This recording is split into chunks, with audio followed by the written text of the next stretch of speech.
This second session, I'm trying to look at the broad coverage of public archaeology, picking out case studies and examples of the sort of problems and sort of areas that I think it's important to research and also write about. I'm aware of the fact that you're getting lectures next week or the week after on economics, so I'm not going to say I'm not going to say too much about economics, but I'm going to deal with it slightly. This quote, actually, "He controls the past, controls the future," is from a line by George Orwell, the well-known author. And I've just taken it because it is about control. So,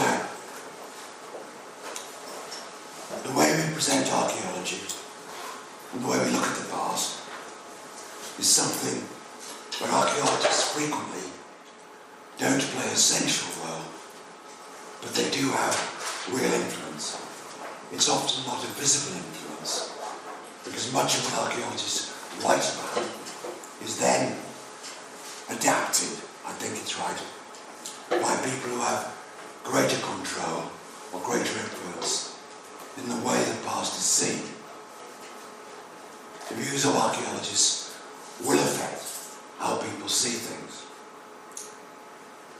There are, in my humble opinion, both good and bad archaeologists.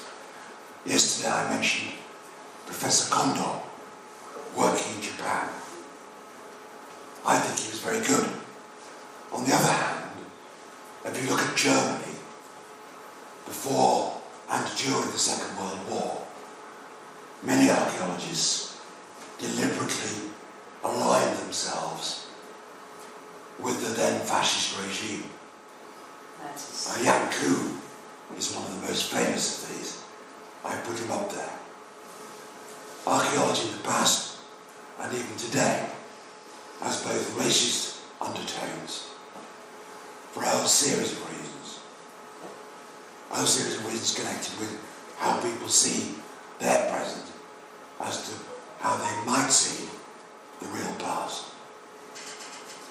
One of the problems I face, which fascinates me, is how can archaeologists correct the public politically inspired views of the past. I've mentioned here the Northern League because it's an Italian example of how we all know that everybody south of Rome isn't really a Celt, according to Umberto Bossi and his friends. So these things are relevant.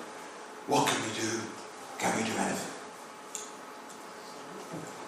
One of the problems we face, even today, is the past.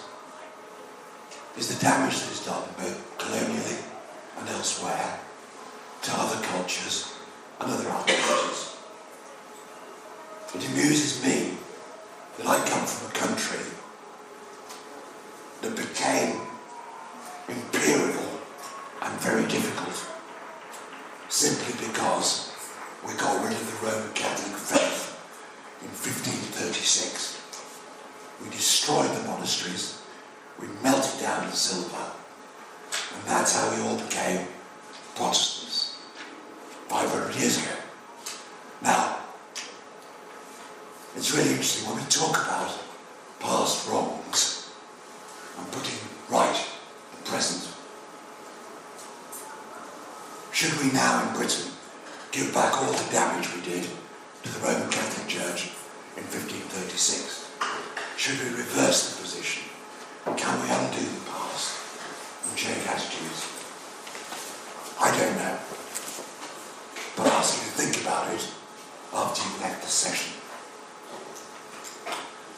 Let's consider this process of nationalism.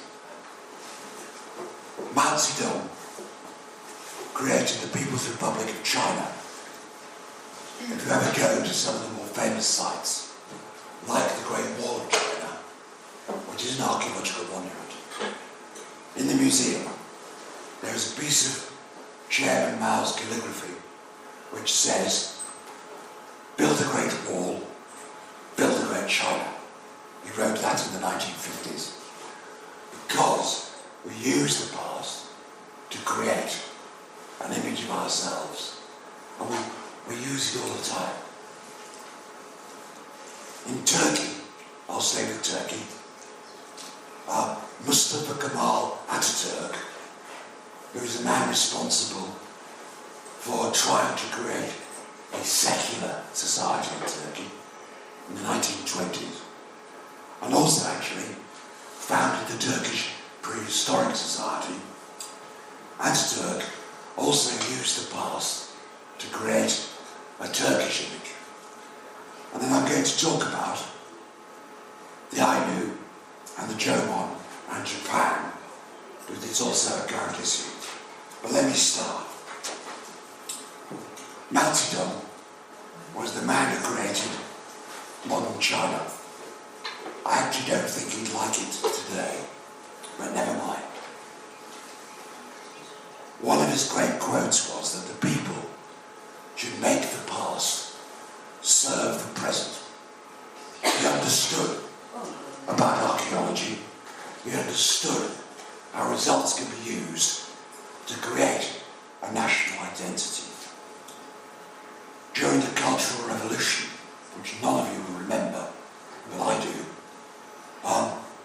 he got the people to carry out many excavations, especially to reinforce Communist Party ideals. And he used the results of archaeology for nationalist purposes. So, remember the quote, build a great wall, build a great China. Here is the Great Wall. I'm not going to talk about it a lot, but it's largely a reconstruction here, but it's used to display visitors, especially foreign dignitaries, prime ministers, presidents and so on. They're all taken to the Great Wall to show Chinese greatness. It's also, of course, a major tourist attraction. Mao, well, let me go on, just to make this point. In the Cultural Revolution in the 1970s, doesn't matter about it. These are two quotes from one of the then communist-inspired pieces of literature on the new archaeological discoveries. This is using the past to create a national story. The first one says, past ages demonstrate that the unification of China represents an irresistible current. I love the English. And all splitters trying to go counter to this about to fail. There, yeah. Now, what is happening here is they're using past imperial China to justify taking back Tibet, yeah, as part of Greater China, taking back Taiwan, for all the same reasons. So we constantly use the past for these purposes. I particularly love the next quote. Archaeological discoveries made during the great proletarian cultural revolution reveal more facts in the historical process of mankind, creating the world, and the working people creating social wealth. Under the rule of the feudal dynasties, i.e. prior to the Communist Party taking over, it was the imperial family and not the working people who enjoyed material wealth. History written under the feudal dynasties reverses the fact that the truth is it's the masses, all the people of China, who create history and not the individual people in power. There's a total illustration of the use of the past for political purposes, which goes on today. Now, let me take another case of using the past for political purposes. I shall try and deal with this briefly. I have to warn you that if I was in Turkey, I wouldn't give this lecture for fear of being arrested. Or you would give and never go back. Precisely. Turkey's very interesting because the present leader of Turkey is not a particularly great man, in my view. He manipulates the politics. Now, what's interesting about this man, or more about his Ministry of Culture, is that he started a scheme where you use archaeological objects for political purposes, which I'm going to deal with. However, let me just remind you that when Turkey became a modern country, it was largely created by Mustafa Kemal Atatürk, who wanted to get rid of the Ottoman and the Muslim past and create a secular nation. As President of Turkey, particularly in the 20s and 30s, he lived for a long time. He wants to encourage research into not just the Ottoman period, but also the prehistoric and classical period. He visited most archaeological sites of any size in Turkey, and he called for the restoration of sites which weren't necessarily Ottoman. This is the plaque which is still on display at a site called Aspendos.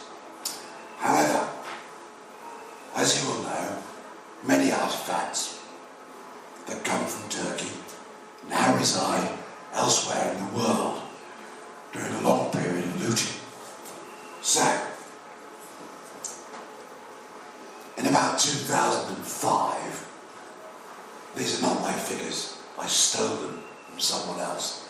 In about 2005, the Ministry of Culture decided the time had come to demand the return of artifacts from other museums from where they had been looted. This is an example of using the past for political purposes in foreign policy. So, I think he was going to be sacked by President Erdogan until he came up with his scheme. Basically, lots of foreign archaeologists dig in Turkey. They acquire the material. They've been doing this since the 19th century. So they hit on this brilliant idea of saying, if you want to continue to dig in our country, you have to return the artifacts. Otherwise, you won't get excavation licenses to dig.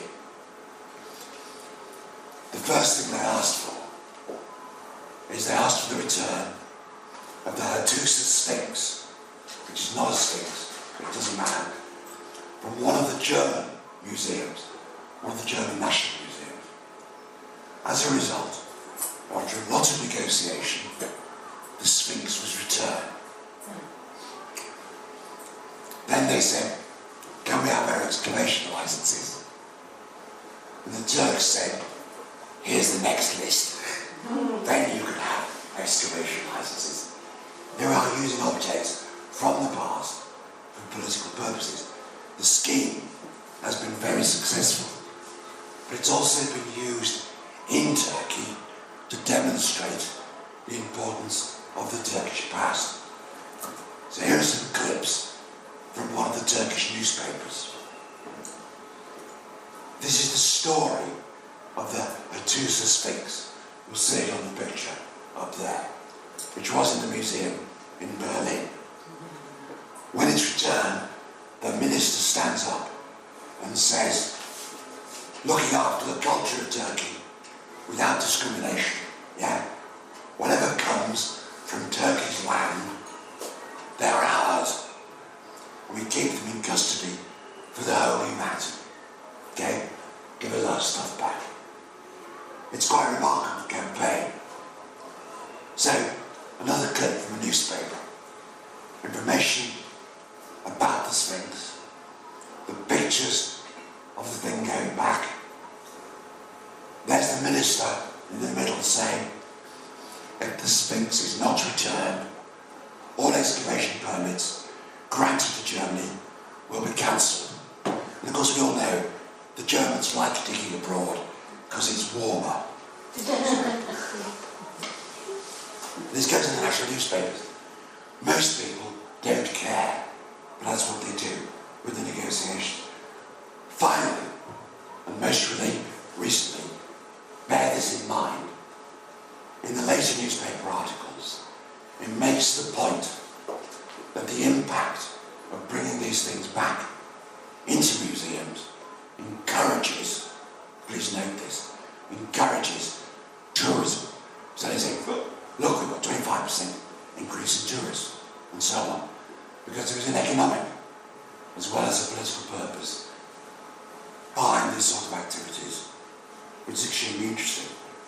The fact that Turkish museums are stuffed with material that nobody ever sees because they've got too much is not relevant. Okay, now, this business of preserving and looking after the past has always fascinated me because it's also connected with religion. I'm going to go back to Turkey in a minute, but let me remind you, in 2001, in Afghanistan, the Bamiyan Buddhas were destroyed. They were blown up by the Taliban, who wanted to destroy all images of Buddhism because they're Muslims. This activity was greeted by horror by many people, particularly in the USA, where the preservation of archaeological monuments is seen as something very important. I don't think that's because people from the USA have no real culture, but that's a personal view. The interesting thing is, this was done for political purposes. Is it any different, think about this, from what happened in 1536 in England, when we destroyed all the Catholic images and all the monasteries? The only difference is we've changed in our approaches. What right do we have at any particular point in time to say that people who have different beliefs shouldn't change? I leave that question with you. Now, let me go back to Turkey, because this is wonderful. The Turks also decided that one place they could pick on was the British Museum. As you know, the British Museum is full of artifacts that don't come from Britain. Yeah, it's a centre for loot. So,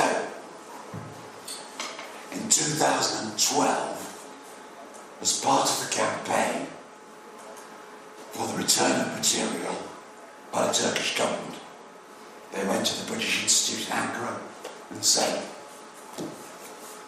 we want the Sann Steel to be returned to Turkey. This is the Sann Steel. It's really boring. It's about 1.3 meters high. You can see it there. It's supposed to represent the legendary king in the 1st century. What's even more interesting about it is that it was later on used as an oil press, which is why there's a big hole in the middle, so it has a multiple history. And it sits in room 52 in the British Museum. It really is very boring. My view is we should give it back. We've got too much material anyway. I also believe in the return of the Parthenon marbles, but I'll come back to that. So the British Museum said, actually, you have no rights to it. You can read this next bit later. And this was their response. This is wonderful. This is a wonderful response.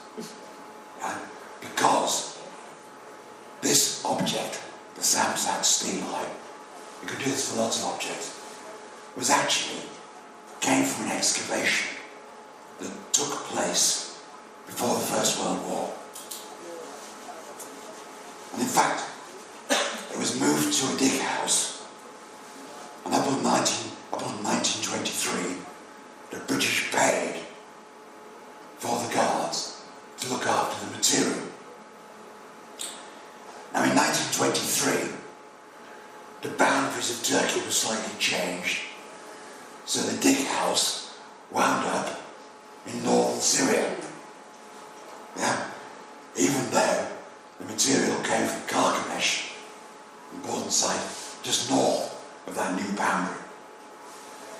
Syria, at that time, was controlled by the French. And so Lenin Woolley gained permission from the French to get it back from Syria back to the British Museum. Yeah? Now, as a result, the British Museum said, you can't have it back because we never took it from you in the first place. And that's the sort of thing the British Museum does all the time. It really hates returning things. This business of return is also a part of public archaeology.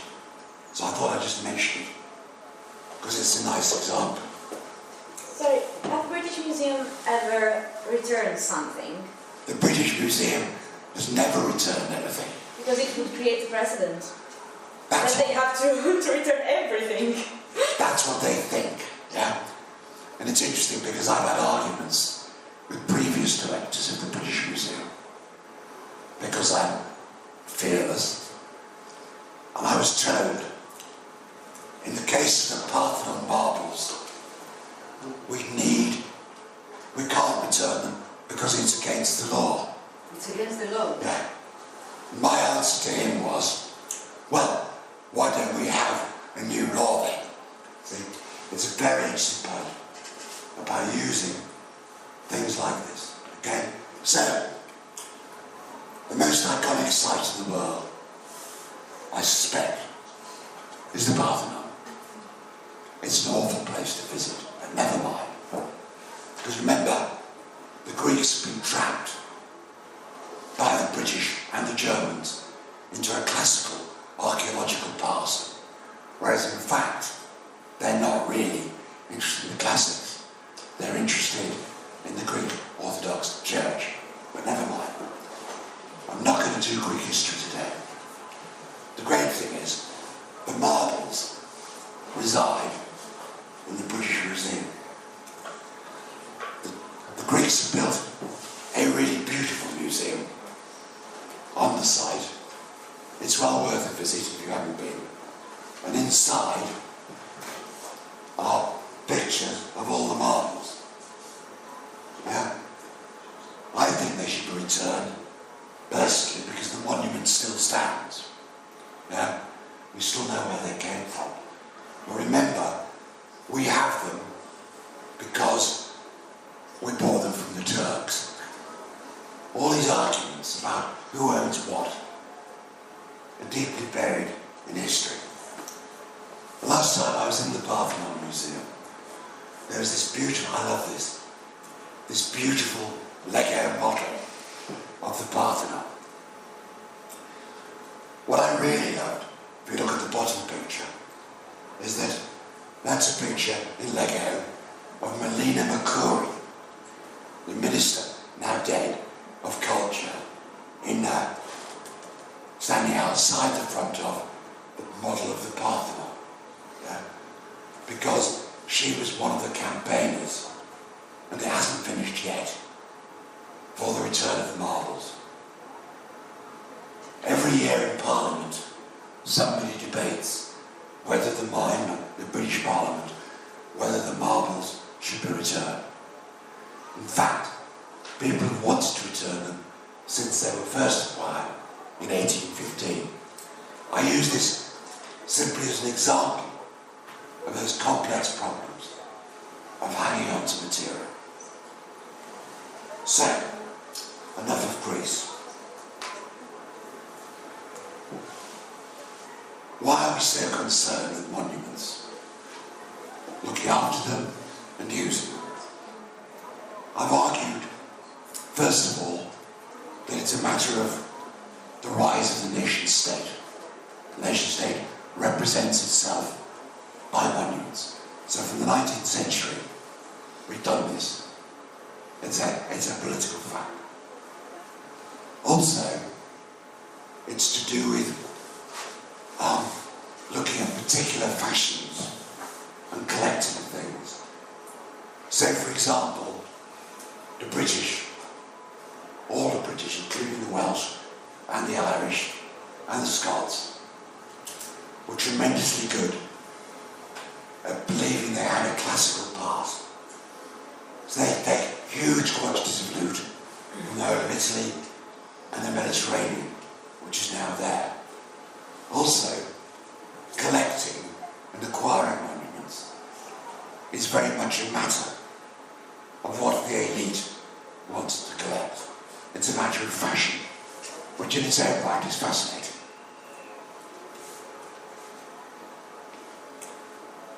So, in the UK, there's a real problem about who actually owns the past. In the UK, as I'm going to talk to you about later, we have less laws. Francesca knows more about this than I do, than any other European country. It's a question worth asking. Less control of archaeology and less control of material. In fact, in the UK, most antiquities are actually owned by landowners. There are very few exceptions. And even now, until 1966, and even today, unless objects are seen as being treasure, which are returned to again, they belong to individuals, the object. It's very, very interesting and worth considering, because law is something we need to look at. Sorry, I'll leave that. So one of the things I'm interested in is the relationship between archaeology and the state. I've often argued about the role of state funding in archaeology and also making archaeology available to the public. I'm interested in why the state actually funds archaeology. Now, in the UK, certainly, and possibly across much of Europe, every organisation, every state organisation, is expected to argue about how it spends its money and what the benefits it offers are, especially about public money. Data becomes important in justifying spending money, particularly public money. So, for example, on the other side of this is Historic Scotland, which is the state apparatus in Scotland, using economic justification for its existence. So it's talking about the number of archaeological properties it looks after, the sorts of visitors, and the amount of money it claims to generate in order to justify itself. I'm sorry. Just one thing, because I don't think it's quite clear for everybody. Here in Italy, for example, when we make a project, university project, we have to justify also how we did spend the money. I bought a computer, I paid 2 contracts, I went 3 times to the restaurant. In England, they probably have to do the same thing, but they also have to justify the impact that this money spent had on culture and society and so on. 2,000 people read this book. 300 people visit this excavation. We went to 200 schools to teach about this. So it's something that we don't have to do here. I think we should also in some way. But on my opinion, the problem is that now the mentality in, at least my colleagues in the UK, are more thinking about the impact than on the research that they are doing. So it must be a bit equilibrated. But It's not that they justify with bills what they spent. We do also this, but they have to justify what impact this had on society, okay? So what you say, that public relations becomes maybe more important? No, but they don't get more money if they don't justify the impact. If nobody came to see, for example, I do have a mobile application. It costed me 20,000 euros and it's visited by 20 people. I will never get again money to do this. I have to explain that it was visited by 30,000 people. And so, my objective from the beginning is not making the app, it's making the app seen by the people. So it creates a bit of, I don't know what you think about it. It's a bit of, people is just talking about the measure of impact, how to measure impact, which is good. We should all measure or think about what positive impact are going to have our projects. Am I going to do a catalog with 3,000 skeletons? Okay, it's going to have an impact, yes, maybe not on public, maybe on research. I'm going to help many people to develop other research, but it should not be my main objective, thinking about only the impact. But the society, certainly increasingly, state organisations, state or publicly funded organisations, who collect money from taxation are expected to justify in financial terms. We talk about impact in all sorts of ways. We frequently don't mention it in terms of cash. I'm sorry, I've done it twice. Now, the interesting thing is, and this is a point for you all to consider in Italy or anywhere else, the relationship between archaeology and its products and activities and the state is crucial. In most countries in Europe, excavation is controlled through the laws of the state, which sees the development of bureaucracies for ensuring the law is adhered to. These bureaucracies can be very large. Most museums and their activities, I'll deal with the museums later, are also controlled through funding by the state or municipalities, and also receive public funds. And most states, I think including Italy, have developed elaborate and complex bureaucracies to be applied to archaeological activity. As a result, because of the political relationship between the state and the past, archaeologists frequently work closely with the state because it gives them power and finance. This may be one reason why many archaeologists don't worry or haven't worried too much about the general public. Closeness to the political process creates power. So, let me talk about the case of the United Kingdom, or more specifically, England, because we have devolved government. You could argue, in the case of the United Kingdom,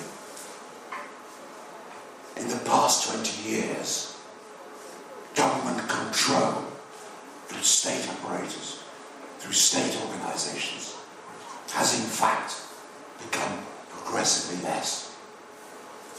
So, most, not all, in most European nations, archaeology is only carried out by permission of state organisations, and then often only by professionally qualified individuals. Most of you will have heard of the Valletta Convention, which is fairly European, was a fairly European application. Let me remind you, in the United Kingdom, the Valletta Convention has never been fully implemented. reasons for this is the power of local archaeological groups who objected to it when it appeared in Parliament. So there are some differences, particularly in England, about how archaeology is approached. Do you know all what the Valletta Convention is and what it says mostly? No, don't worry, it's not critical. Because I'm going to get through so much today. They should read it. Yeah. So in my country, we're going to talk about England. Archaeological activity in the state has constantly changed in terms of its name and the nature of the organisation. Up until 1977, 40 years ago, archaeology through the state meant that questions could be asked of the responsible minister about archaeological activity, the state agency, could be asked of the minister in Parliament. In 1977, the archaeological activities were created into a non-departmental public body. This meant government no longer had direct control over archaeological activity. It was done through this organisation called English Heritage. State organisation, but at arm's length. It was transferred to various ministries and then fell under the ambit of the Department of Culture, Media and Sport. Now, this is the good bit. Increasingly, through time, our government has paid less direct concern to archaeological activity in the UK. This is a brief history of English archaeology. Basically, it became increasingly commercial activity with the introduction from the 1990s of Planning Policy Guideline 15, doesn't matter, which basically meant most archaeological activity under planning law was carried out by commercially funded archaeological units, not part of the state. It's a completely separate arrangement, which I don't want to deal with today. It's just interesting to understand those differences. So, state organisation that was funded by central government at arm's length was called English Heritage, and it was directly funded on an annual basis until 2015. On the 1st of April, which is April Fool's Day, 2015, English Heritage, the state organisation, also known as the Historic Buildings and Monuments Commission, was split in two, right? One part is a regulatory body, which is now called Historic England, which advises the government, but at arm's length. The second part, which is all the monuments and sites, still called English Heritage, looks after the sites and monuments. Yeah? Let me talk about this split, because this is the first time a European state has devolved control, direct control of archaeology. So, prior to the 1st of April 2015, the Secretary of State for Culture, Media and Sport was giving an annual grant of around £101 million. Was that 150,000? I can't remember how much euros worth. It's going down. It's going up all the time. Yeah, sorry. Annual grant for English Heritage. Yeah, which also earned £57 million a year through access to its sites. Total budget. Directly controlled or funded by government.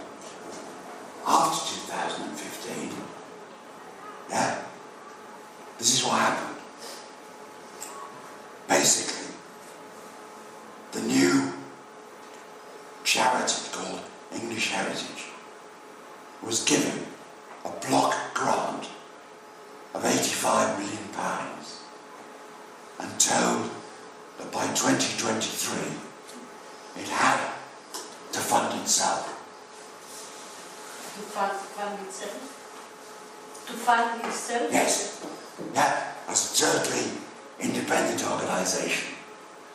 I predict it will fail, but it's a way of saving money. It's incredible. Some monuments, although technically owned by the government, are now entirely run by an independent operation, which doesn't answer to government. That includes sites like Stonehenge, right? It's amazing. Nowhere else in Europe.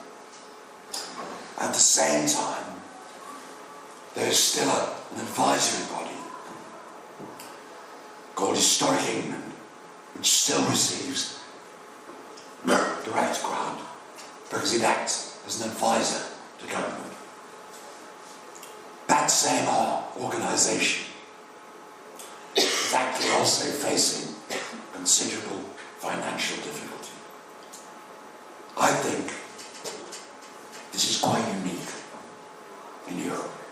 It's incredible that we should actually devolve it. And it's interesting to speculate about why.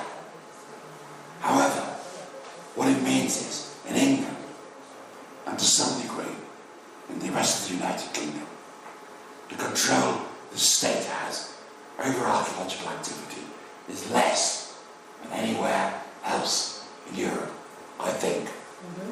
Okay? I'll leave you with that thought because of this relationship. Now, I've also said I would look at other areas of archaeology, public archaeology.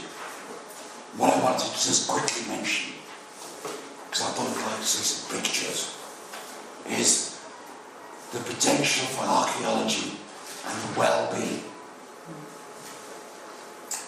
In my country, we suffer from an increasing number of old people like me who don't die fast enough. They cost the state a huge amount. We see a number of schemes emerging to actually use archaeology to make these people more active through digging, to feel better about themselves, and as a result, they actually have a potentially financial gift to the state. Not to die earlier because of the work. Yeah. But also they need less medicine because they're active. Now, currently, city design is an example. Currently, I'm trying to find a PhD student who will put the figures together to demonstrate that archaeology, even if you're not an archaeologist, has a beneficial effect, mentally and physically. Because if we could prove it, the state should give us more money to save the money on healthcare. That's what they're doing with social prescription. Yeah. It's exactly that. Unfortunately, I'm involved with a project. I'm a trustee of a project called Waterloo Uncovered, which, funnily enough, is largely run by two former public archaeologists. It's a very interesting scheme. I'm not going to deal with it in detail now, but I just want to mention it. Waterloo Uncovered is a project to take disabled soldiers, now that's both mentally and physically disabled soldiers, and get them to dig one of the great British battle sites where we beat the French time and time again. This is the Battle of Waterloo, which is fortunately in Belgium, which isn't really a country, but never mind. Sorry, it's a joke. It's my sense of humour. Well, come on, Belgium's three bits. The Protestant north, Brussels in the middle, and the Catholic south. They're all different. So this project has now been running for 3 years. And what it involves is taking soldiers with funding to go digging on the site. Let me remind you, the site is very famous because we won. What we're demonstrating, hopefully, and getting funding for, is this work because it actually involves people and getting a new interest in life. I don't want to deal with the positive benefits now. I just want to draw it to your attention because it's one way of using archaeology and also getting funding. I haven't got time to talk about it. And I want to remind you about education and archaeology below university level. In the UK, there has been a rebirth in involving the public in archaeology, and also a campaign not only at adult level, but also at school level. I'm not going to deal with this in great detail because Don Henson will be talking to you later this term. But increasingly, archaeologists have been reaching out to the public in order to get children involved in archaeological activity. And also volunteers with no previous experience. A lot of this has been funded in various ways to persuade other people to take an interest, even if they're not qualified, and also to explain principles of archaeology to school children. It's a key area for public archaeology. Right. Now, one of the jokes is that the professional side of archaeology, in some cases, feel that only professionally trained people should carry out excavation work. Some even oppose introducing children to archaeology. We're also having a problem, which I will also return to later, about metal detectorists, because this is also relevant to the study of public archaeologists. But for example, there was a scheme for children and adults to participate in excavation. There was an operation called Schadla, which was described as an exercise in democratic archaeology, where everybody had an equal say, theoretically, which also involved communities in archaeology, and also created valuable work in understanding an early medieval site in East Anglia. I just want to show you, these are pictures from the 90s. Here you have children learning to dig on the site for the first time. This sort of work is still going on.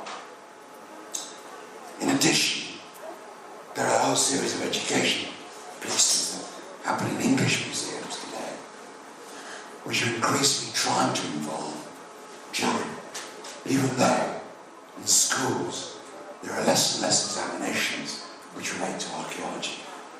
But I'll leave Don Henson to talk about that. So, many museums deal with the basic principle of stratigraphy for children.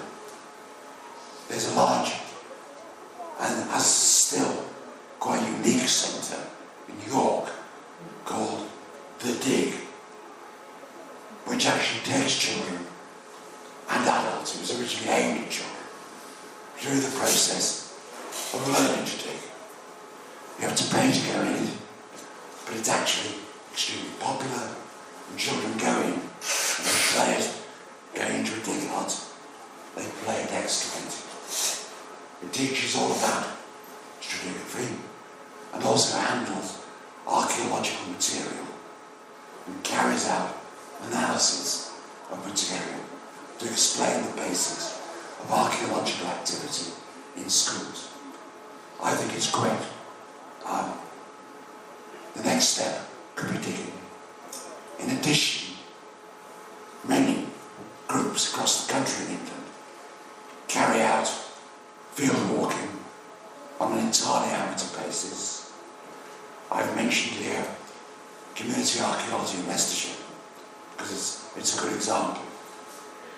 In the county of Leicestershire, there are over 500 people who carry out field walking and are enthusiastic part-time archaeologists with only one professional looking after them.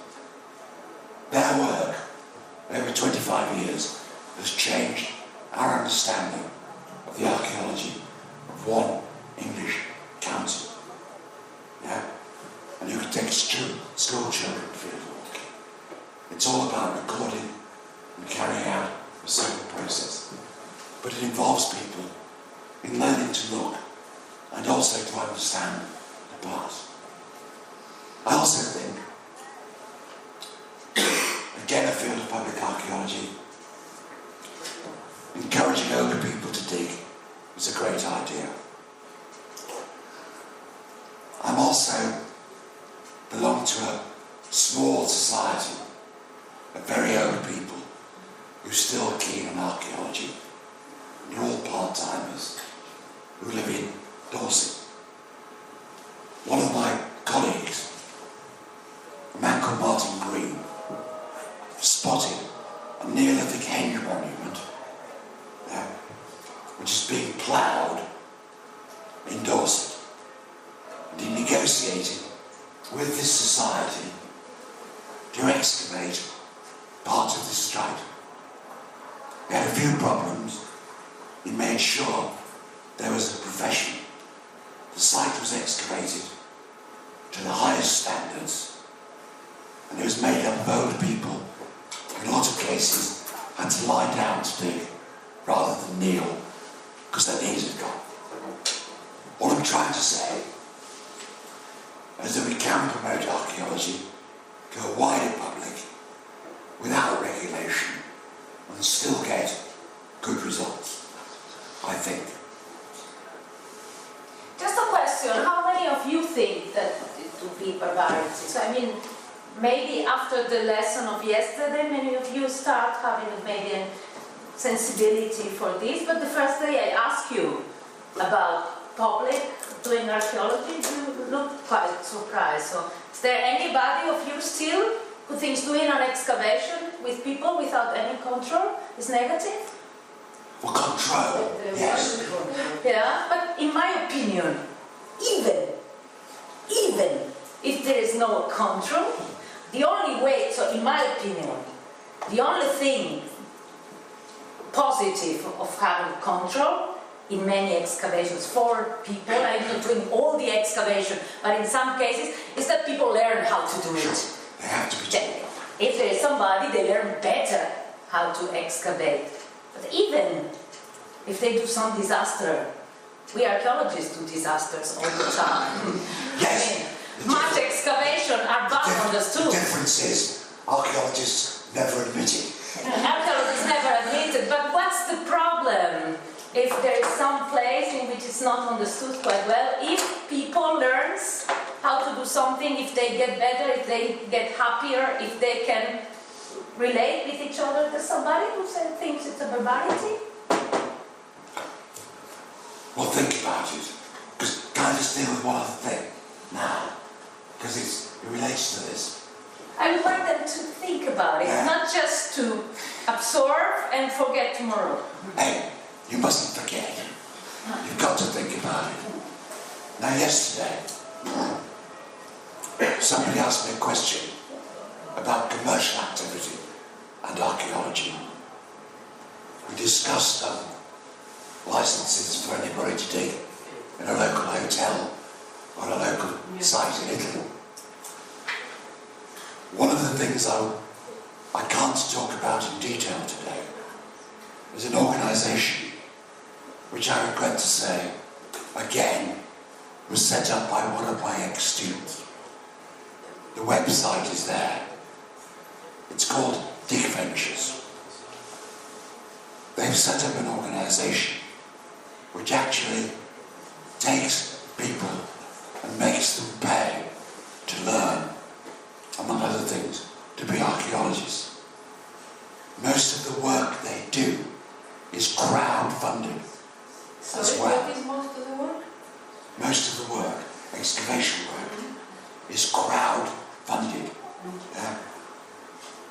I'm not going to talk about it because if you go onto the website, you could spend your time looking at it. What is interesting is Peter Gould, who is talking to you about economics later, can I say this, who is also an ex-student, is a trustee of that organisation because it's an alternative model for carrying out archaeology, and it actually works. A number of my ex-students also work for it. There was a tremendous outcry because in order to participate, you do have to pay. The argument is that will exclude people. You can't. In fact, this scheme makes ways in which you still can. They've done a lot of work on why people go into archaeology. Their first excavation was in a site called Flag Fen, which is a prehistoric site. And they tested what people learned.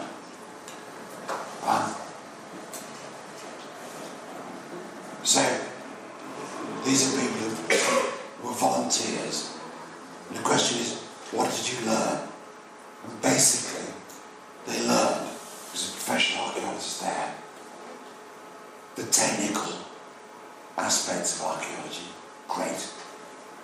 The reality of archaeology, I think that means it rains and it can be very boring. They learned about the site itself, and they learned about archaeology being more than just digging. The point is, this scheme is still funding itself. They also do contract work after 3 years and is growing. So there are alternative models that can be run, which can involve the public, and which don't need state funding. So commercial archaeology, in the sense of involving people, all I'm saying is something that could work. Okay? That's all I want to say about that. Because all I do... Excuse me, I don't remember, maybe I forgot. In the UK, in order to... can you do archaeology wherever you want? Yeah. I mean, basically, no, not wherever you want. I mean, to excavate. Can I finish? In the United Kingdom, in England, there are a number of sites which are on a schedule. There is something like 30,000, or is it 100,000? I can't remember. I think it's more 100,000. These sites are protected. You can't dig on those. Non puoi scavare al You can't. Colosseo, cioè ci sono You i can't. monumenti pubblici storici che non puoi scavare. Poi con il permesso, come da noi, come con la You concessione. can't, sorry. Ma tutto il resto sì. You can't dig on ancient monuments. Basically, theoretically, anywhere else, with permission of the landowner, you can. Che qua non possiamo. The state has very little control. That's why But- all this... But very few things seem to go wrong. It's very interesting. I'm going to return to this later. So, I've just finished an hour. I'm now going to go on to some other matters, starting with human remains. Before I do this, have you any questions?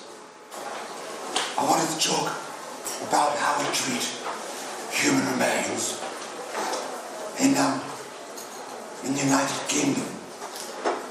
Well, yes, in the United Kingdom as a whole. There is still a problem about who owns human remains. It's a fascinating area. Archaeologists are always digging up human remains. In recent years, the debate about how we display human remains is really interesting.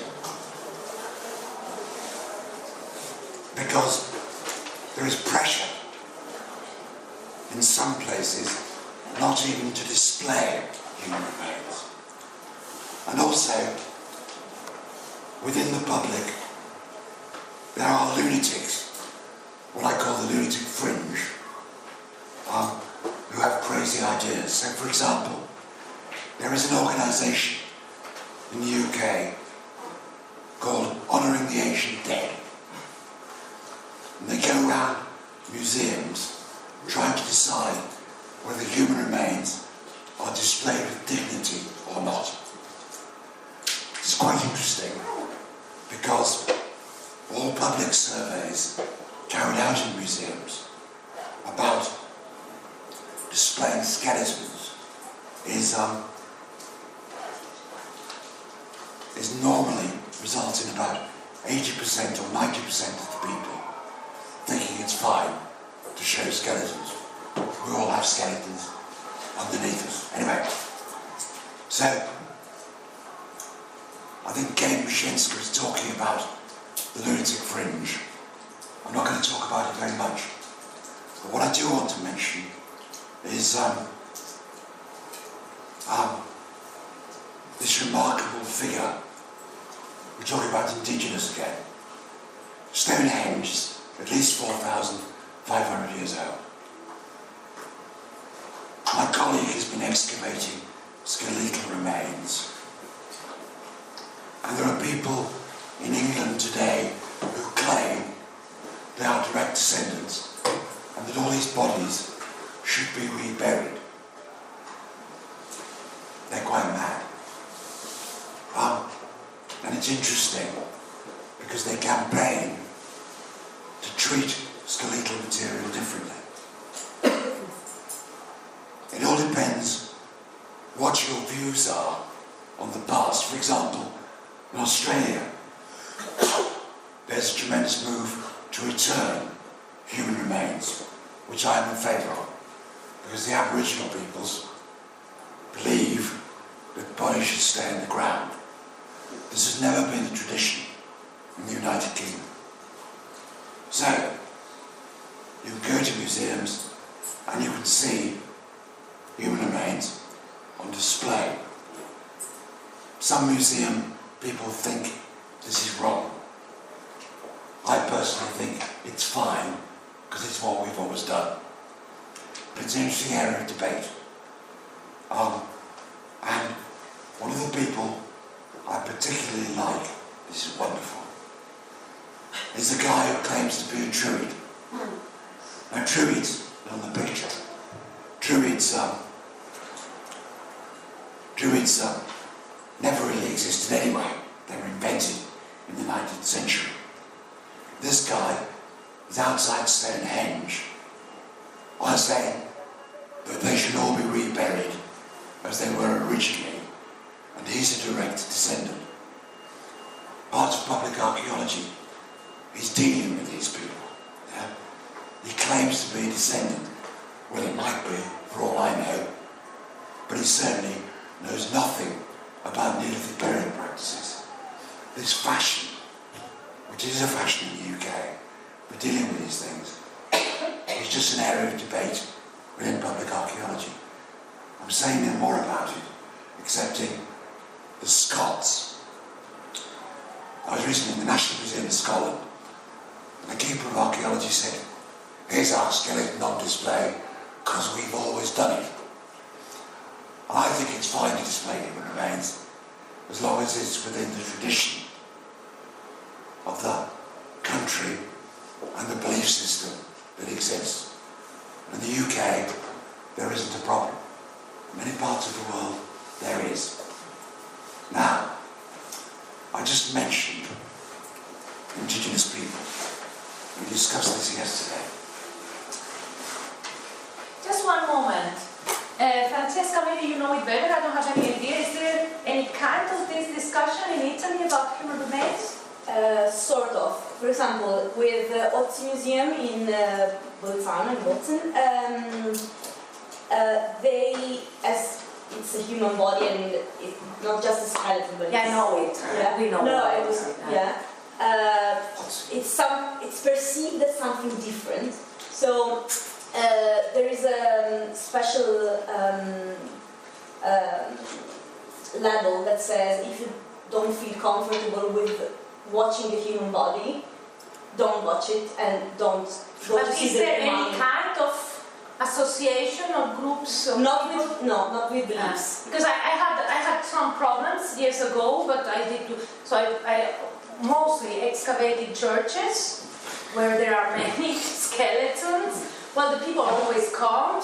Some of them were quite worried because they think we are excavating their father-in-law or so on. Their relatives, yeah. Yeah, and it's possible. I don't know. Well, I was excavating 16, 17 years century dead. So, well, we tried to explain them that they were very old, so it was not the family. But in one case, I was obliged by the priest to rebury all the corpses in a month.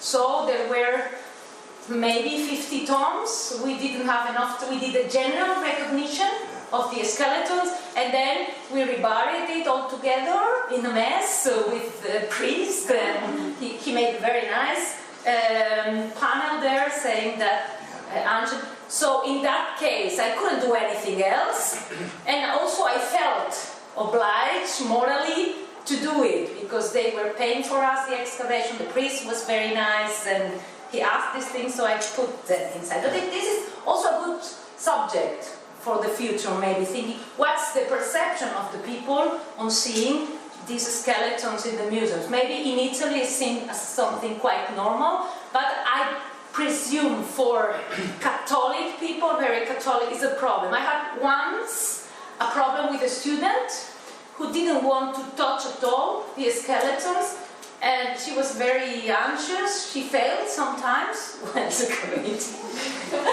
And when I asked her, well, look, they are not eating you or something, she said, what is it happening the day of the Last Judgment? If I don't find all the bones, these people is maybe going to come to me to so it's a nice subject also to study. It's a problem. Yeah. Because we have never, I think the problem is, we have never investigated this, no? What happens with Catholics, Last Judgment, and taking out the bodies, losing all the fingers, for example.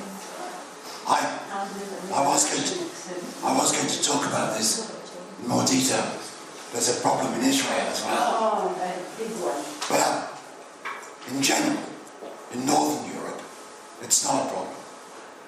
I went to the Children's Library in Trondheim, in Norway. As you walk across the floor of the library, before they built it, they discovered a Viking cemetery. And all the Vikings are now under sheets of glass, which you walk over. It all depends where you are as to how important human remains are. Now, indigenous people have different values and different views. I mentioned this yesterday in a different context. Indigenous people, also referred to as First People, or Aboriginal people, or Native people, are ethnic groups who are the original inhabitants of a given region. It's very interesting. And how they are viewed is quite interesting as well. I just want to give you a couple of examples of colonial oppression. So in 1999, which was the year when South Africa became hopefully the country it is today, one of the things that appeared on display for the first time really is this golden rhinoceros, the Mapungubwe rhino. It was produced, it was excavated in South Africa by whites, colonials, in the 1930s. But nobody talked about it because to have done so would have implied that the South African blacks were civilized. So it was suppressed because he didn't want to give people an identity, the indigenous people an identity. The same business happens elsewhere. One of the great cause célèbres of our African colonies is a place called Southern Rhodesia, which is now the country of Zimbabwe. These incredible remains in Zimbabwe, which are now give the name of the country, were undoubtedly built by black Africans living in what is now Zimbabwe in the distant past, before the colonialists, the British, appeared.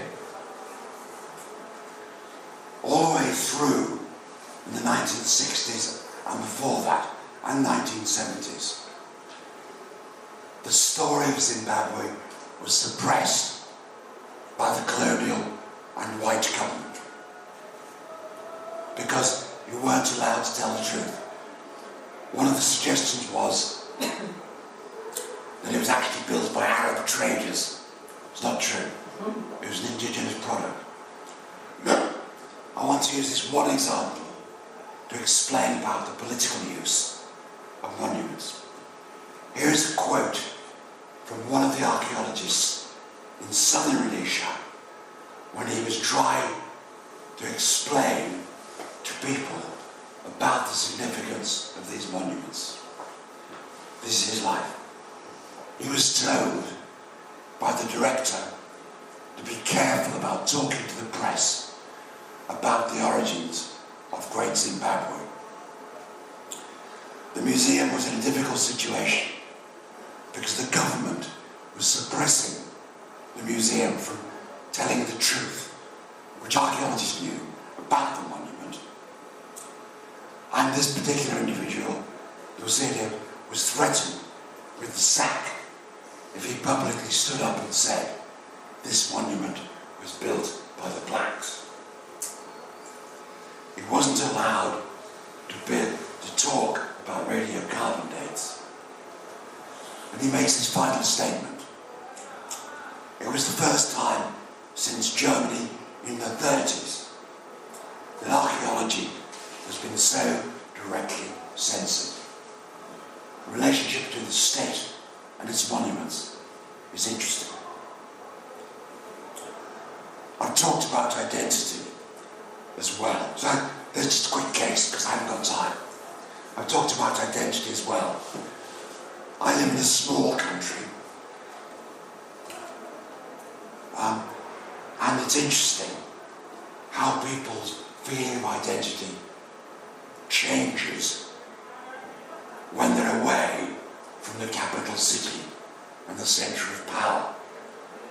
The further you go away in England, I didn't mention this because everyone has a different attitude, the further you go away from the capital in the southeast, the more people feel they have a regional identity.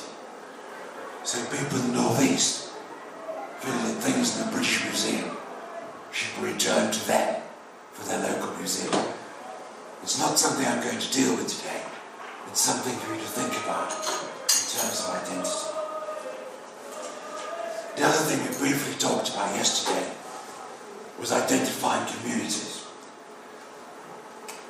I'm just going to show you a diagram for how we do surveys about communities in the UK. I'm going to use the mosaic model. If you look at this is how statisticians deal with communities, not in terms of geographic location, but in terms of, you see it there, age, wealth, urban dwelling, those series of things. As a result, you will see that we actually identify huge ranges of different types of communities. This is true of everywhere. Okay, let me go back to the indigenous point. I told you yesterday briefly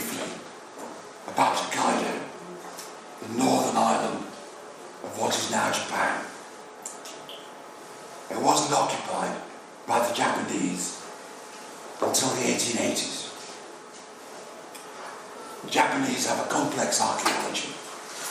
Most of their prehistory is described as Jomon culture. Don't worry about it, it just is. Yeah? It's likely that the people on Hokkaido are direct descendants of those prehistoric cultures. For years, until after the Second World War, the Japanese believed they were chosen by their gods. They were farmers and perfect. And anybody who was a hunter-gatherer was not acceptable. So when the Japanese moved into Hokkaido, they basically suppressed the local indigenous people who were direct descendants of that previous occupation, that previous activity, and of the Jomon culture, which is the whole of prehistory. After the Second World War, a determined effort has been made to revive the Ainu cultures of Hokkaido.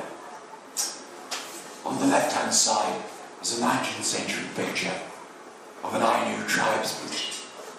You will now know why they are referred to as the hairy Ainu. Right? On the other side is a modern Ainu descendant wearing Ainu art. Excuse me, but in the left part, it doesn't look Japanese. I mean, in the picture. It doesn't. It doesn't look Japanese. He's not Japanese, he's Hokkaido. Yeah, but the features is not from the same race, the yellow race, whatever. They are from the same race. Sorry? They are, in that sense, of the same race. Yeah, They okay. may not look what your view of Japanese is, but they are Japanese.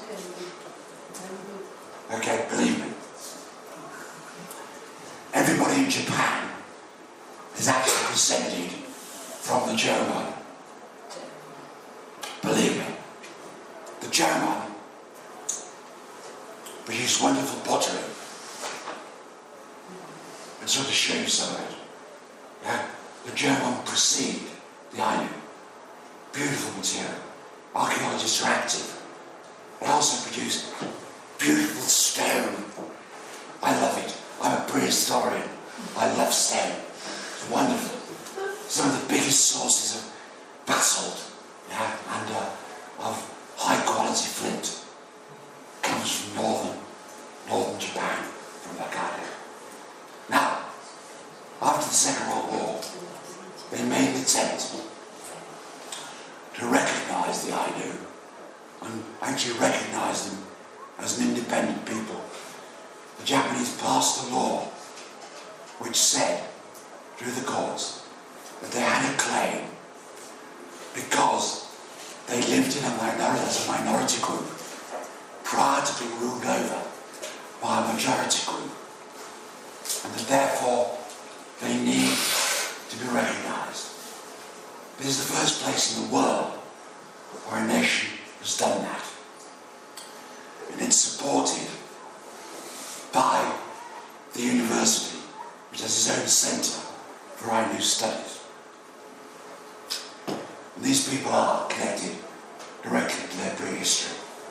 Now what's remarkable is they were largely, obviously, a culture without a dictionary or a language. Their language wasn't written down until the late 19th century. No dictionary. Most of their archaeological material is biodegradable. It's wood. It's pottery. It's not metal. They didn't have metal until, well, not on a large scale, until the century. So they have museums with some original artifacts and some modern artifacts. They also try to recreate the Ainu society today by creating that same material, carrying out their dances and traditions.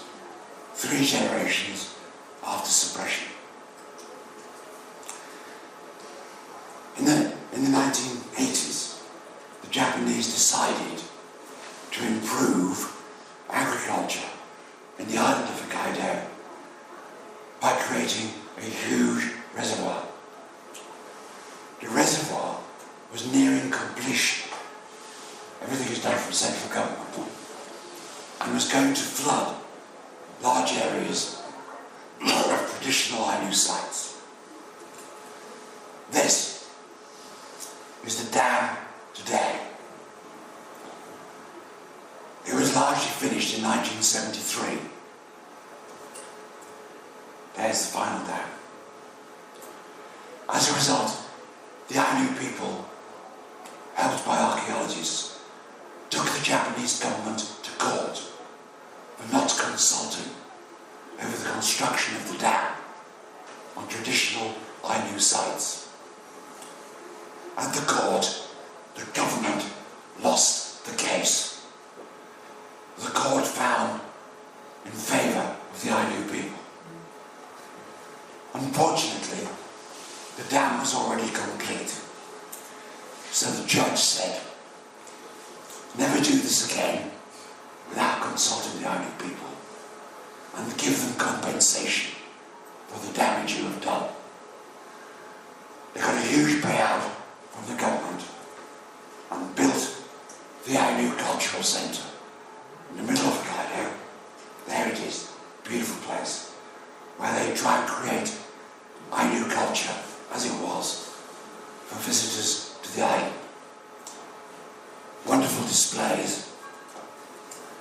And they have also revived traditional Ainu sculpture.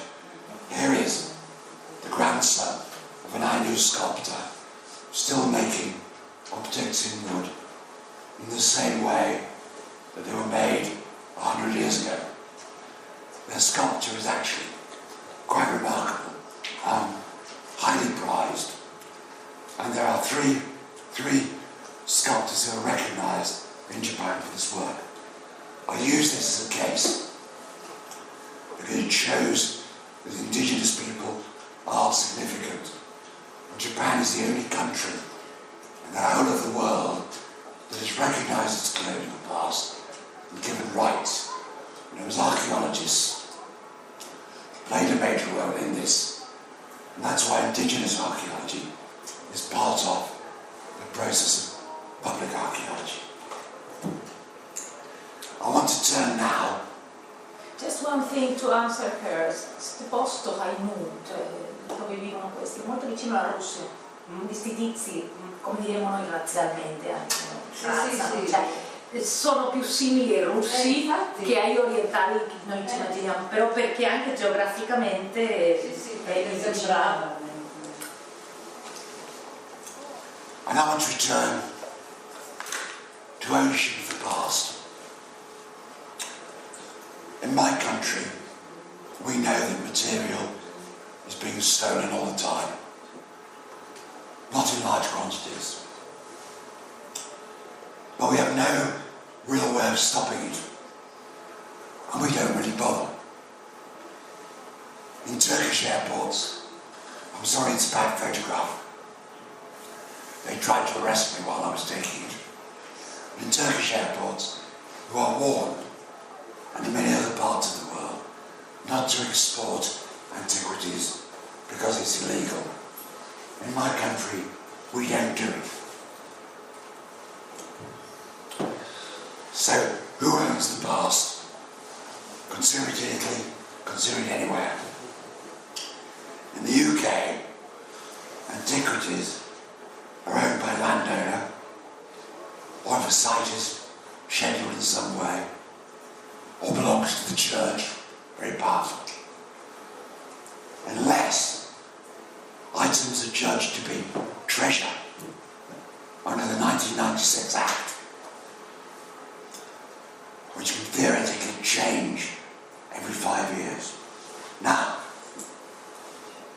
oops, sorry, wrong way. Now, we know that metal detectorists and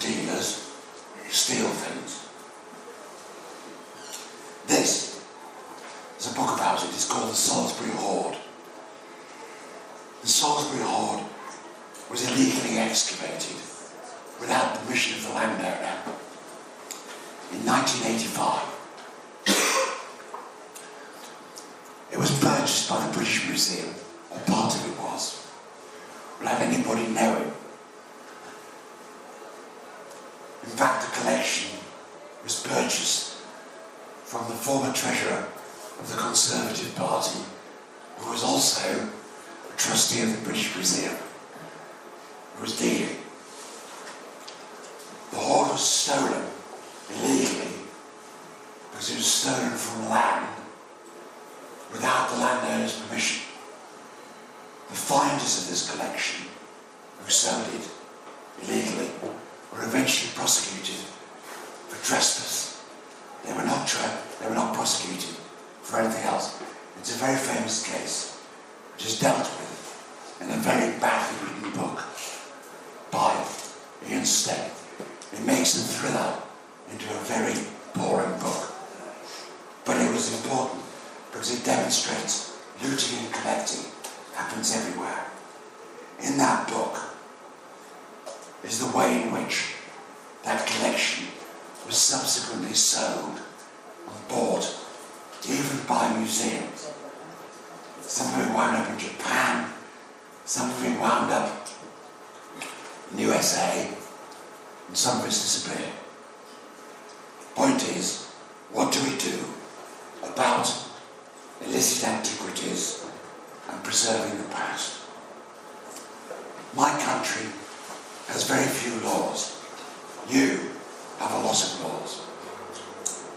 We now have a scheme, which I'm going to bore you about. It's about the law. It's called the Treasure Act. And it's administered now to the British Museum. Well, before 1997, in the United Kingdom, in England, we had a common law of treasure trove.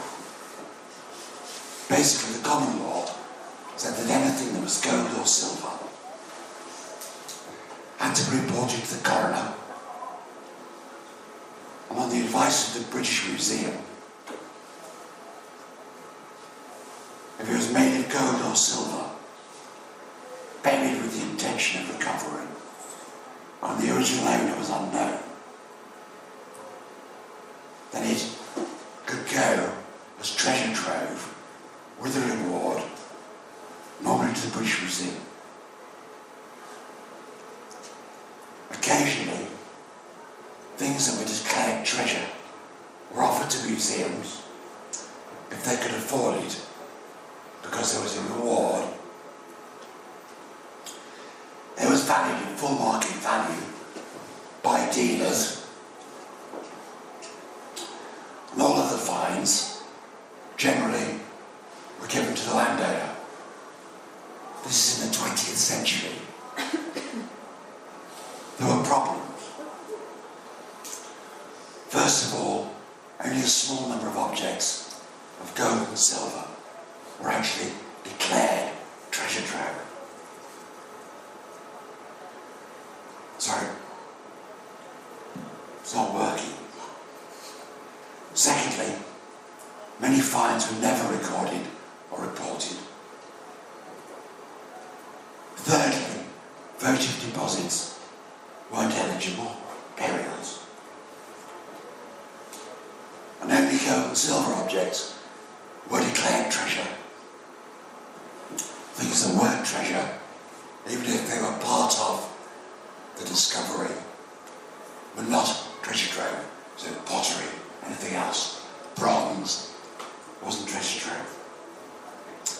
This law was obviously useless. People started trying to reform it in 1851. They tried again in 1886. They tried again in 1944. The Council for British Archaeology attempted reform. In the 1960s and 1970s, attempts were made to reform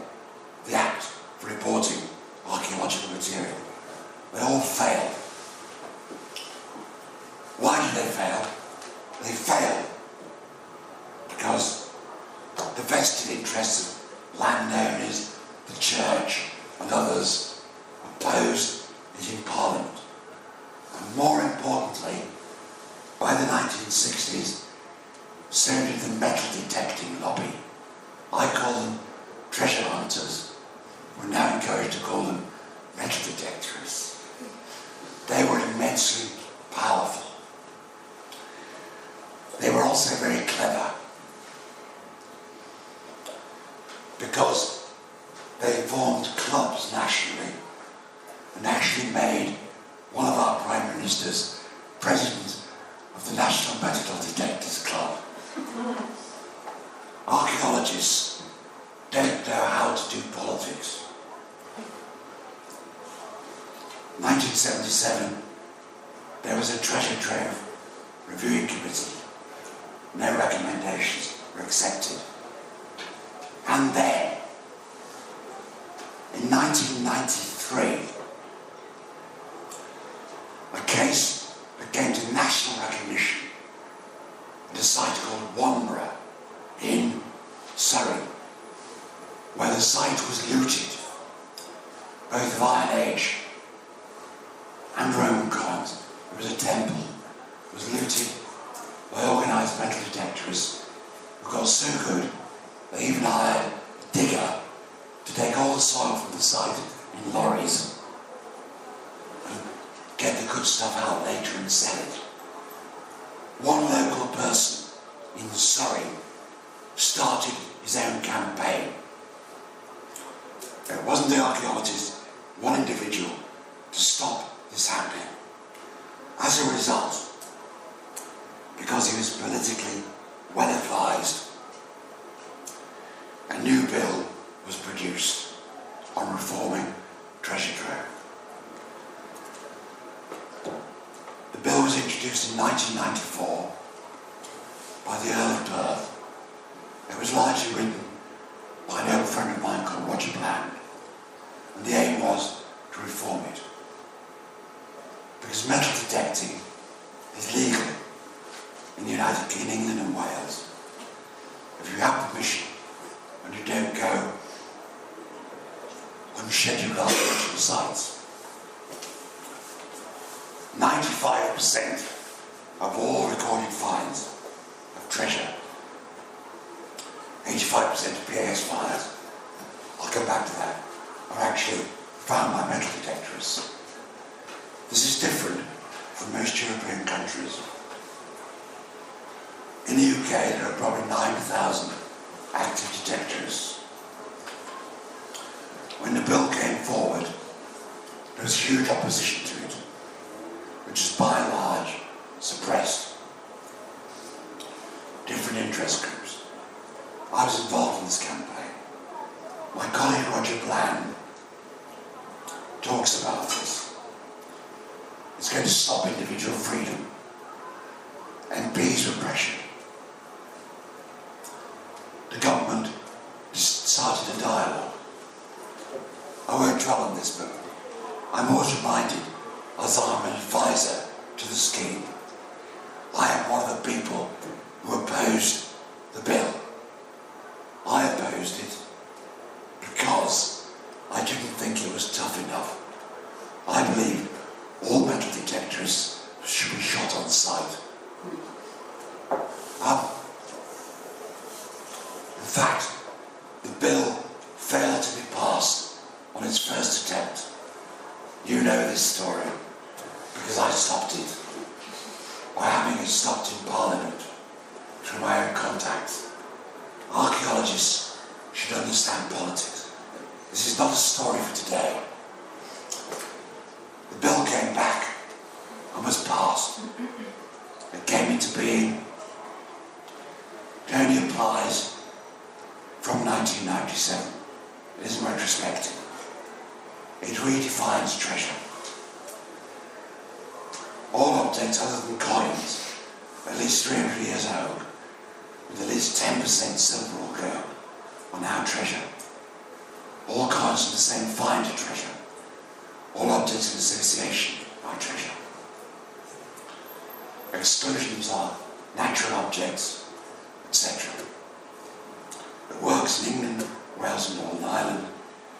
And in the bill, in the Act, there are also room for new definitions. We've had one already for prehistoric base metal, and another review is about to take place. The law says all updates should be reported. It's an offence not to report, and there is a penalty which has never yet been used. We continue to offer rewards at full market value.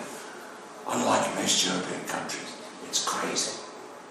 So if you find something that's declared treasure, you, as the finder and the landowner, can have a reward. This is determined by an independent panel, which includes dealers who said the fact that it's crazy. I'm speeding up. The impact of this, I'm sorry, is that from the passing of the Act, the amount of records of treasure has increased massively. The figure is actually now nearly 2,000 a year. It's a success. The Scots did not reform their law because they didn't want to copy the English law. This shows you the difference between England and Scotland in terms of reporting treasure trove. So the law worked. The amendments have taken place, and subsequently we tried to amend other parts of it through another act in Parliament.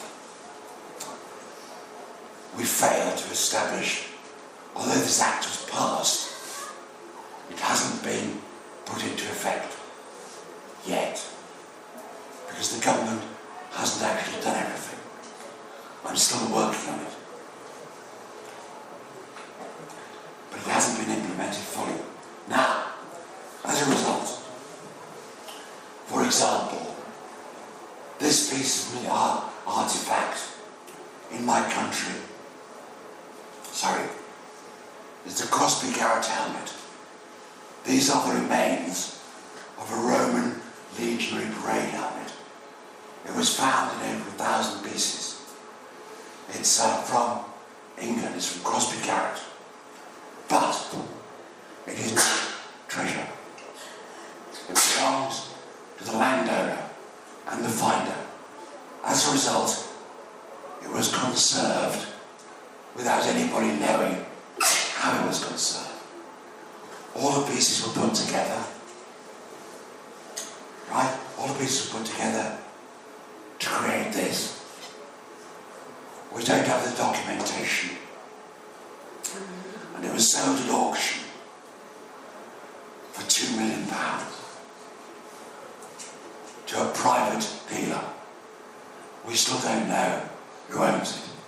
So in my country, our protection laws are rubbish. Yeah? There was huge publicity about it. But it isn't covered as treasure yet, because we haven't reformed the law. This is crazy. There are still, all over my country, legal metal detecting rallies which people pay for. We don't necessarily know what happens. Our laws are very bad. Now, on the back of the Treasure Bill, we invented the Portable Antiquity Scheme. I wanted it to be law. It isn't. It's a voluntary scheme for recording artifacts. It's part in the back of the Treasure Act. And it could have been compulsory for people, but people refused to do it. The focus therefore is on recording. Basically, there are now about 32 people working locally across England and Wales recording artifacts. Let me emphasise the scheme is voluntary. It costs very little money. Look website. It's not connected with treasure. There's no compulsion on museums acquiring objects. Its success has been outstanding. In the first 6 years, this was the sort of number of finds. Since then, it's increased every year, voluntarily. More and more finds are found. More importantly, as a voluntary scheme, the audience is huge. Okay? So what I'm trying to say is, in the UK we have a unique scheme for recording archaeological material. You can go on the website, have a look. It's publicly accessible. You can even participate in it. And I would argue, although I don't agree with it, I'm now an advisor because it works in terms of public involvement. It's very important. So it's an example of a voluntary activity rather than a legally enforceable one. This probably means we get more reports of archaeological material in England and Wales than most countries in Europe do, even though we have no law. The next question for you, I'll finish in a minute. We have a real problem across Europe. What should we do with all the stuff? There's too much of it, it's too expensive, it's actually of very little interest. Who should pay? Museums are in crisis. Does anybody care what museums do? Who's going to pay for museums? In the UK, there are over 2,500 museums with collections of archaeological material. Most of them don't have space for all the archaeological material which is coming in. It is a massive crisis. It's the elephant in the room. I think we should put it all in the salt mine. Anyway, it costs a great bit. It's a problem we all have about objects. In Turkey, they rebury objects because they're not allowed to sell them to schools and museums don't have room. In Italy, we have a big problem. We excavate in the excavations, we record, we take the cassettes with the material. We cannot return them to the soprintendenza many times because they don't want it, because they say they don't have space. And we don't have a space either. So it's a problem for public archaeology. This is a quote from an ex-keeper in the British Museum. Over the past 40 years, the amount and variety of material recovered and destined for museum collections has grown. At times the quantity has seemed so great as to threaten to overload the system. In the United Kingdom, it is overloading the system. It's a problem for all of us. Consider it later. And museums, of course, are also a centre for political activity. I've mentioned already human remains. There's a problem about paying for monuments. There's a problem everywhere. Sorry. I'm going to miss the next bit about the World Heritage Convention. But basically, the World Heritage Convention is a common trick we should all look at. Because all sorts of things happen that are quite wrong. I haven't got time to do this today, sorry. It's quite amusing. But I was recently asked to go to Croatia with my students, try and work out what to do about World Heritage Sites. 2 sites very close together, One is the island of Var, where there's a wonderful site which is inscribed, which is the Greek Fields, which is inscribed for political purposes. It's an incredibly important site in the middle of the island. It dates to the 4th century BC. There's lots of reasons for inscribing it. It's actually very very boring. Right? Here's the aerial shots of it. It's completely laid out Greek colony. Most people don't go there. I took my students, not many tourists, and the island wants tourists. Here's some quotes from TripAdvisor of tourists. I love these. It's a large section of farm fields. That's it.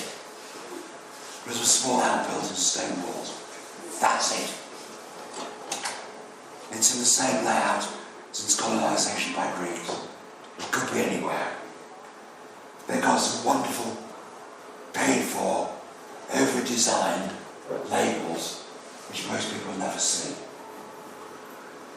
That's the island of Var, an incredibly important site. A 2-hour boat trip away is Split. On Var they get 50,000 visitors a year. At Split, it's over 1 million who go to a World Heritage Site. Diocletian's Palace, full of tourists, it's all Japanese, taking pictures of an amazing site that has been continuously occupied since Diocletian built it. It's still part of the fabric of the front of Split. You can see it here. It's fascinating that in the 1920s, a German archaeologist produced a reconstruction of what it looked like at its height in the Roman period. You'll notice there is no waterfront. You'll see on this picture there is a waterfront. The Croatians decided to modernise the waterfront. The planners came in with the architects and they dug up the whole of the waterfront because they knew it wasn't Roman because of this reconstruction. They didn't ask the archaeologists. As a result, the whole of the archaeology of Roman and medieval waterfront in Split was destroyed on a World Heritage Site. It looks like this today. It's awful. It was done for tourism on the river. The site's fascinating. I won't bore you with it. But basically, with over 1 million visitors a year, most of them are Japanese, taking photographs, Split has changed out of all recognition. The fact that there's a few pieces of objects looted in the Egyptian period, the Roman period, from Egypt, in the monument today, means they've even opened an Egyptian bar selling Scots whisky. Because World Heritage Sites, I can't do all this, sorry. World Heritage Sites are about tourism. In my own country, English Heritage is opening a new visitor centre at Stonehenge. It's a site that makes money. It's beautifully designed. It has museum displays. Each tourist pays about €20 to get in. 2/3 of that building are taken up by a shop. The shop sells things that have nothing to do with Stonehenge for the tourists. Personally, I love the stuffed sheep. The shop is bigger, by twice as big as the visitor centre displays. I love this special offer for egg cups. What the hell have egg cups got to do with Stonehenge? They make money.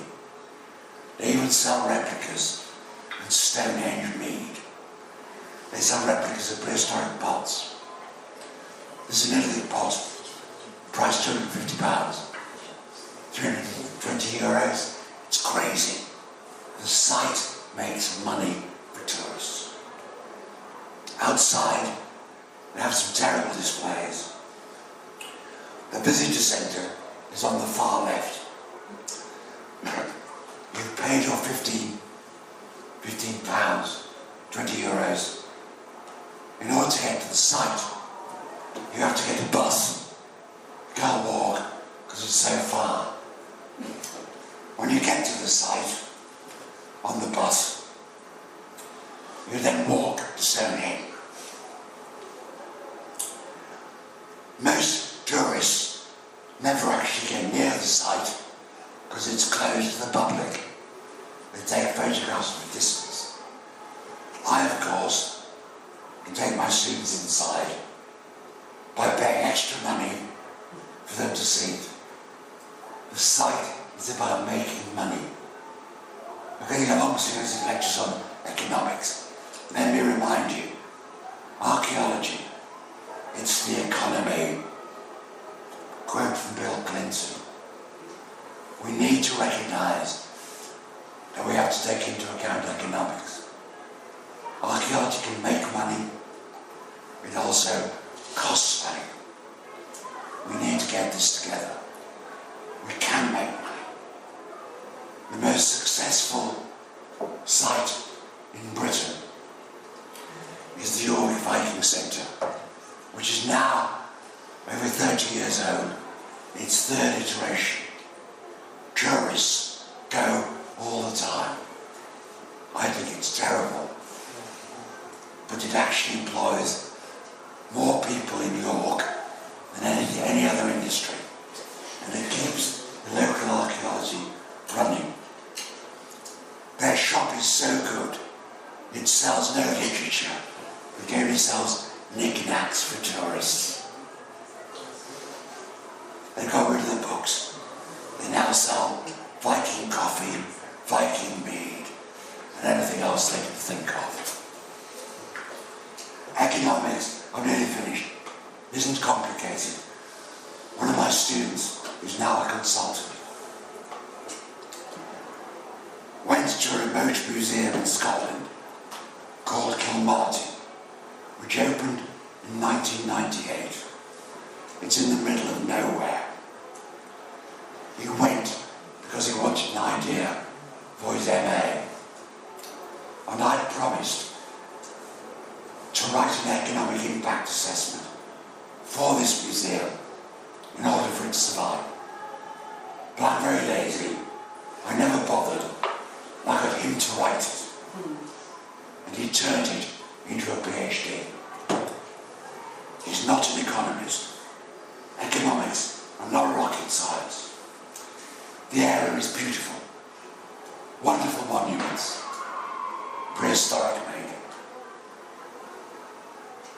Henge monuments, the finest prehistoric rock art in Britain. Standing stones, everything. Kilmartin is in the middle of nowhere. If you get closer, within 2 miles, there are archaeological sites of international importance.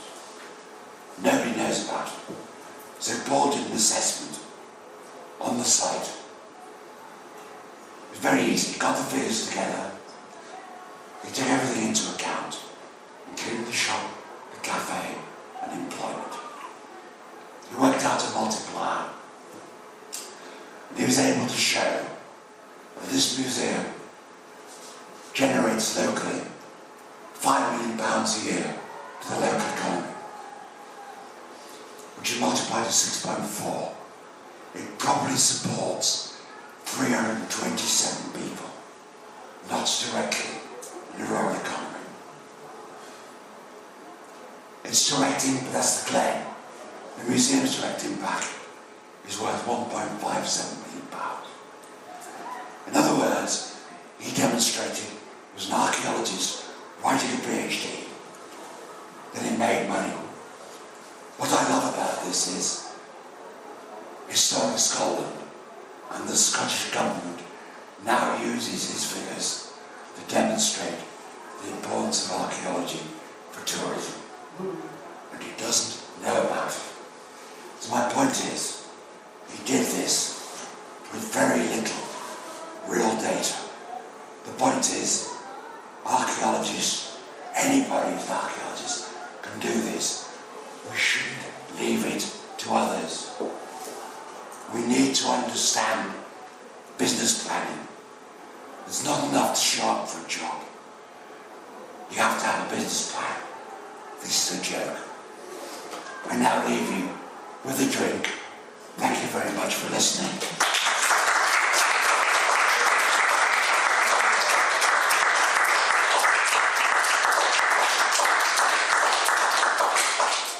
Thank you very much. I think today was still better than yesterday, if it was possible. Sorry that it was so long, maybe for you. Sorry for you. No, for us it was fantastic. We could stay still longer. Does anybody have any question? No? I have a question. Luca. I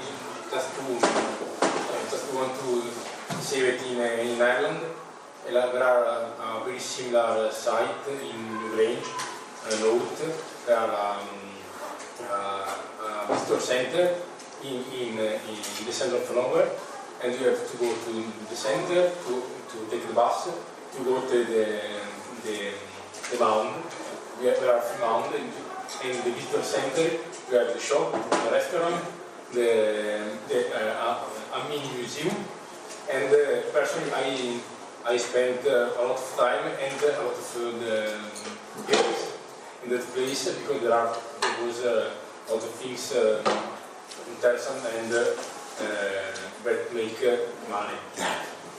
The question is, who gets the money? Okay. So, I've spent a lot of time in Malta.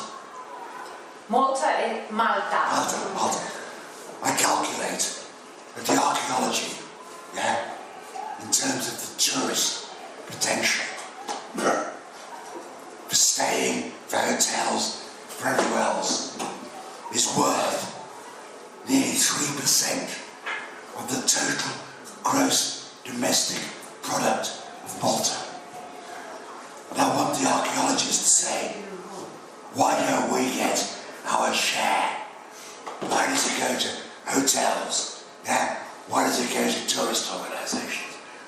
When that money should be invested in the archaeology.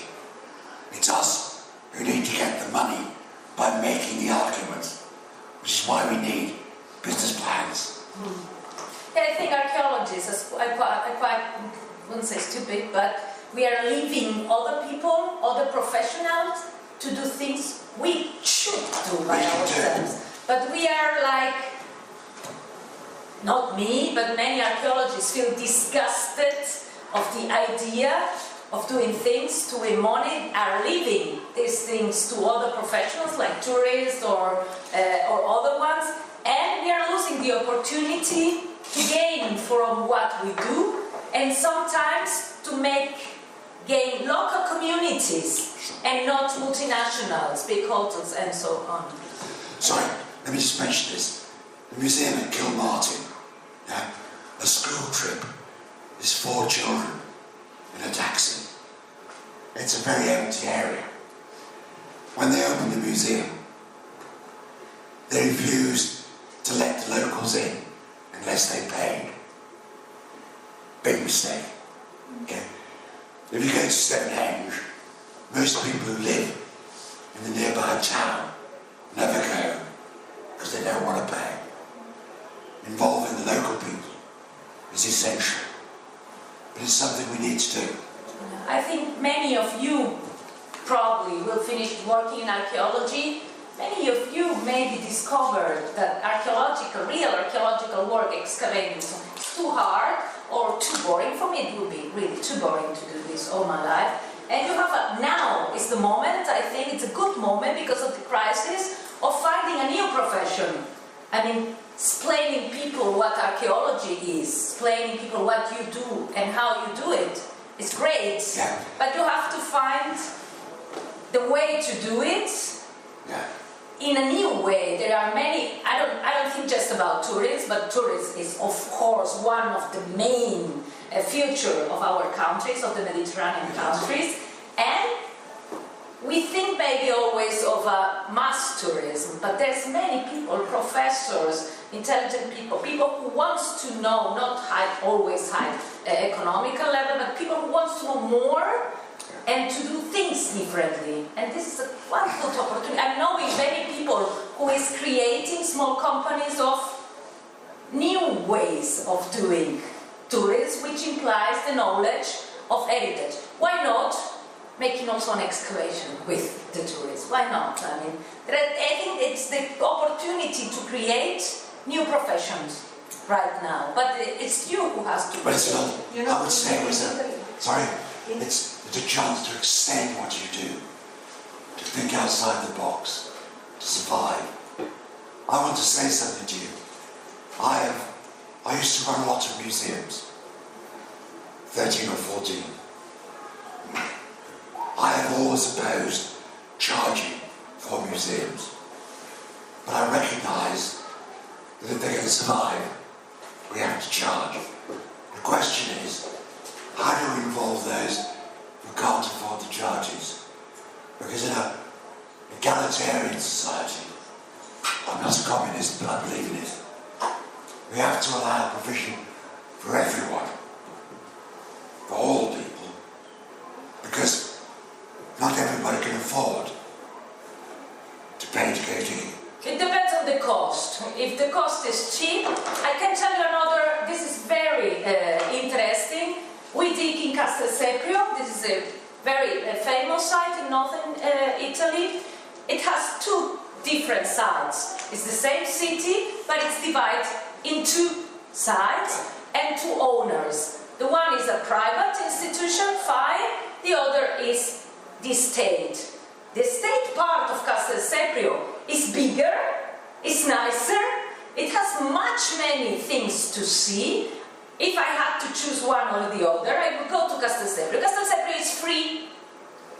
Torba, the other side, is very expensive, I think too expensive. Nobody goes to the cheap place or to the free place. Nobody. All the visitors go to the other because they think if it's free, there's nothing to see. I think they should decide maybe to lower the prices of one and to make some price to the other. And in that way, the people will visit both things. Many people still think that free places are not interesting. I mean, and €3, for example, is something everybody can pay. But can I just say, my country's always had a tradition of free museums as a political mantra. Yeah, I still believe it. But it depends who you're appealing to. It also depends how it's run. I go to Sicily a lot. If I want to go to a site run by the Soprintendenza, I have to pay, fair enough. The sites close at 5 o'clock, because that's the way the state runs them. Yeah? They open at 10, close at 5. There's a little museum in Cefalù, which is an independent trust. It's a weird museum called the Museo Mandralisca. You may never have been. It opens in the evenings, when most people can go. There's a whole series of issues about public access.